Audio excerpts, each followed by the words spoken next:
Mike Pence has classified documents found in his home. Russian agents apparently are suspected of trying to carry out a letter bomb attack. You've got an FBI agent who was supposed to investigate Donald Trump for collusion with Russia, ending up getting arrested for colluding with Russians. Folks, I don't know what's going on here, but politics sucks. Even Hunter Biden doesn't even feel right taking diamonds. Yeah, we'll talk about that too. This stuff you just can't make up. And folks, let me just say, when I ran for governor in California, I thought politics was going to be one of those places where good people can try to bring about change in America. It should be obvious what my stance is against our particular and current governor, given that I ran a campaign against him. But let's just say this tweet that I just sent, I personally believe summarizes it well. We just had our second mass shooting in a row in California, and the governor says that it's large capacity magazines that make people lunatics, and that the Second Amendment is a suicide pact.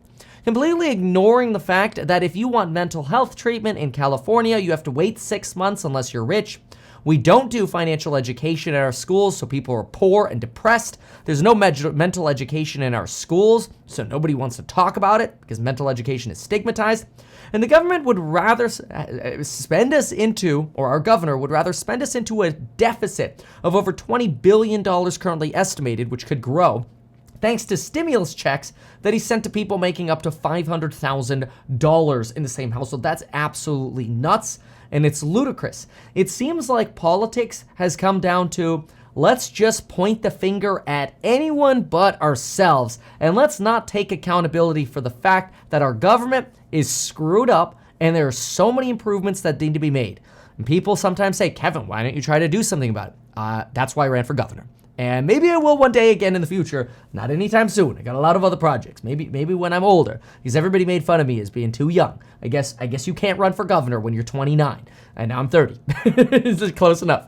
But anyway, folks, government needs to be pressured to make sure that the right change happens. We can't continue down the road of saying, oh, blame the magazines. That's clearly the problem. It has nothing to do with mental health or the fact that people are sad or hateful or vengeful in America. No, let's not try to solve that problem at all. It's kind of like, how interesting. Now we have documents floating around, papers floating around in not only Donald Trump's residence in Mar-a-Lago, but we've got Joe Biden that has undergone like 3 waves of searches for classified documents. And now, what do we get? We get a report that classified documents were found at the former Vice President Pence's home in a letter from a Pence representative to the National Archives.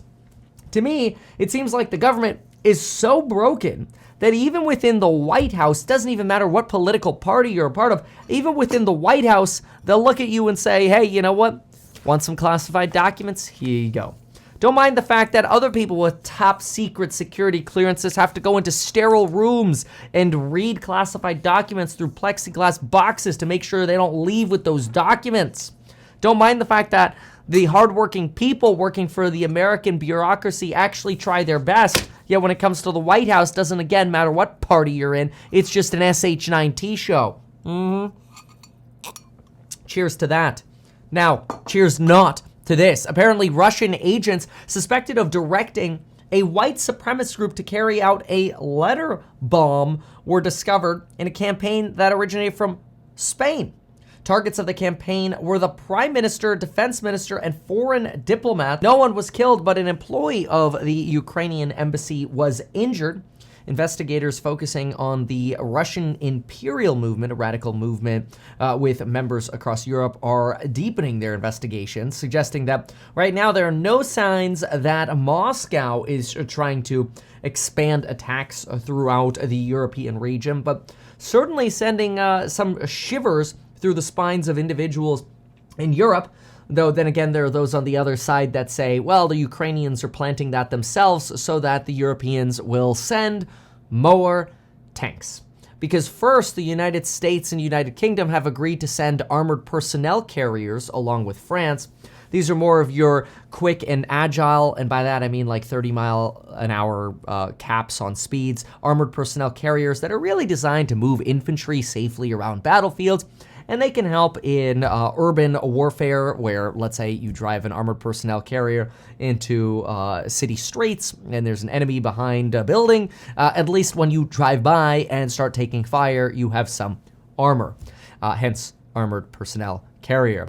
Can also help for tactically trying to take out batteries of individuals shooting missiles when they're established, or rockets when they're established along the front lines that Russia has established in eastern Ukraine. But either way, shortly after this information about the letter bomb, we now have Germany allowing other countries such as Poland to re-export Leopard battle tanks to Ukraine.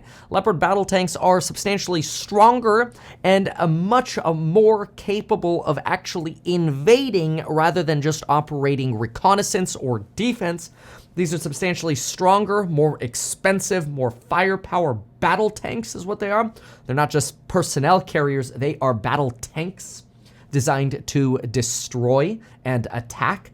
These battle tanks are potentially going to be exported from Poland to Ukraine as early as the next couple of weeks here, and there is now a consideration by the United States to potentially match the shipping of Leopard battle tanks with sending American Abrams battle tanks to the Ukrainian battlefield.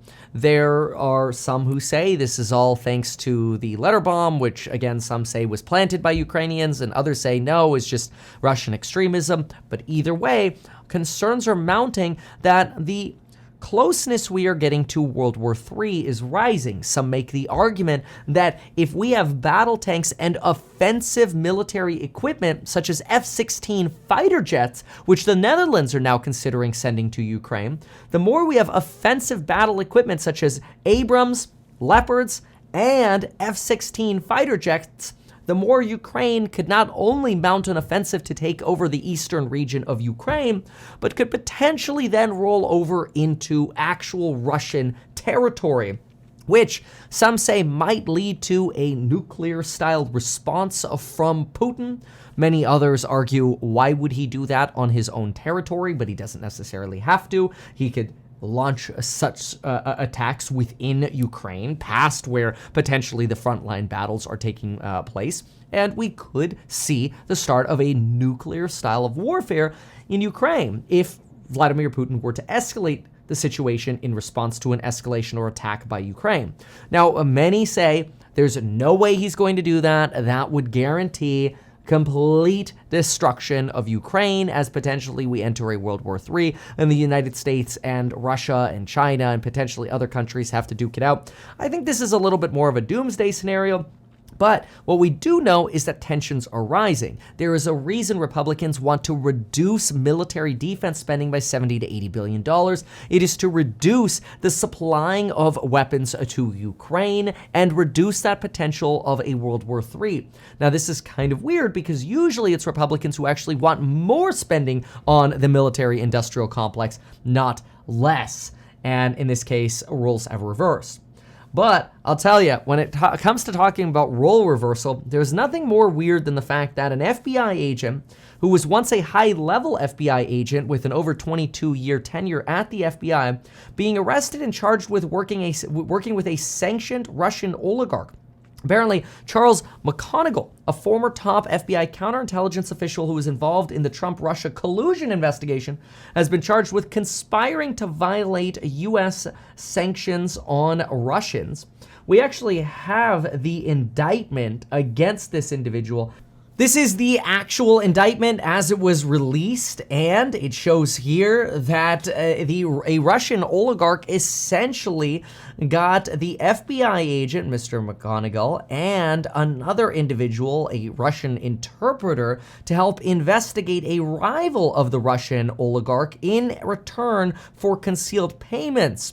When this particular individual here, I'll try it, Shestakov, was interviewed by FBI agents even after meeting with the other agents and parties involved just 12 days prior. And when he was asked if he had been meeting with any of them, completely lied and said, nope, haven't done any business with them, haven't met, as you would kind of expect in such a scenario. And sure enough, now they're being charged with multiple different violations of the law. And apparently, these individuals had their personal electronic devices seized as early as November 21st, 2021. That's when the activity between these individuals and their potential Russian counterparties ended up stopping. So this investigation has been going on for quite a while. Some interesting arguments here were that one of them was potentially to pay the law firm $175,000 per month. This is the oligarch, Oleg Deripaska, was apparently paying a law firm $175,000 per month, who would then earmark $25,000 per month to other consultants like the FBI agent and the interpreter involved. Apparently, there were a lot of pseudonyms used in surveillance, such as you know whom, the client, and the big guy, which, reminds us so much of what happened with Hunter Biden and the kick some money up to the big guy. But anyway, on about October 28th, 2021, Subcontractor 1 informed McConnell that a third party had located dark web files that could reveal hidden assets valued at more than $500 million US. Among other information that McConnell believed would be valuable to the Russian oligarch. Between then and around November 21st, McConnell and the interpreter negotiated with an agent to obtain funds from the oligarch to purchase these dark web files. I mean, this honestly reads somewhat like a spy thriller. We've got charges here like violating the International Emergency Economic Powers Act. This is basically Russian sanctions following the incursion against Ukraine. We've got money laundering. We've got false statements. I mean, we've got a whole host of charges here, conspiracy to commit money laundering. And what's really ironic is that the individual arrested and charged here, well, one of them, McConnell, was someone who actually in 2016 was serving as chief of the FBI's cybercrime section at the FBI and was one of the first FBI officials to learn that a Trump campaign official was bragging that Russian officials had dirt on Hillary Clinton, and was then encouraged and assigned to investigate Trump-Russia collusion. This sparked the Trump-Russia collusion probe. The Russian oligarch apparently founded an aluminum company and had ties to Putin, and previously worked with Paul Manafort, which that's interesting because Paul Manafort was Trump's old campaign chairperson. McConnell retired in 2018, but previously worked to investigate Russians via counter-espionage operations, including on the very billionaire oligarch whom ended up paying him. So this FBI guy was assigned to investigate the guy that after he retired, he ended up working for and taking bribes and money from. Oh my gosh.